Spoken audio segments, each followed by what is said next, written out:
ఇసుక రీచ్లను ఆన్లైన్ చేయనున్నట్లు, ఇసుక అక్రమ తవ్వకాలు జరిపితే కఠిన చర్యలు తీసుకోనున్నట్లు నాగర్ కర్నూలు జిల్లా కలెక్టర్ బాదావత్ సంతోష్ అన్నారు. మంగళవారం నాడు జిల్లా ఎస్పీ గాయక్వాడ్ వైభవ్ రఘునాథ్ జిల్లా స్థాయి ఇసుక కమిటీ సభ్యులతో కలిసి ఉప్పునంతల మండలంలోని మొల్గరా ఇసుక రీచ్లను ఆకస్మికంగా తనిఖీ నిర్వహించారు. ఈ సందర్భంగా జిల్లా కలెక్టర్ బాదావత్ సంతోష్ మాట్లాడుతూ నాగర్ కర్నూలు జిల్లాలో ఇసుక రీచ్లను ఆన్లైన్లో నమోదు చేసినట్లు తెలిపారు. ఇసుక తవ్వకాలకు ఉదయం 9 గంటల నుండి సాయంత్రం 5 గంటల వరకు మాత్రమే అనుమతి ఉంటుందని ఆయన స్పష్టం చేశారు. ఈ వ్యవస్థను పర్యవేక్షించేందుకు ఇసుక రీచ్ల వద్ద పోలీస్, రెవెన్యూ అధికారుల విధుల్లో ఉంటారని వివరించారు. ఇసుక రీచ్ వద్దకు చేరుకునే వినియోగదారులు ముందుగా ఆన్లైన్లో నమోదు చేసుకున్న కూపన్లను సమర్పించాలి.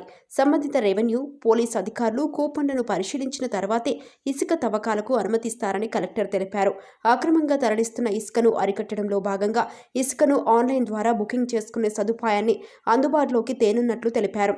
ఎన్టీటీ నిబంధనలకు విరుద్ధంగా యంత్రాలతో ఇసుక తవ్వకాలు జరిగితే కఠిన చర్యలు తీసుకుంటామని కలెక్టర్ హెచ్చరించారు.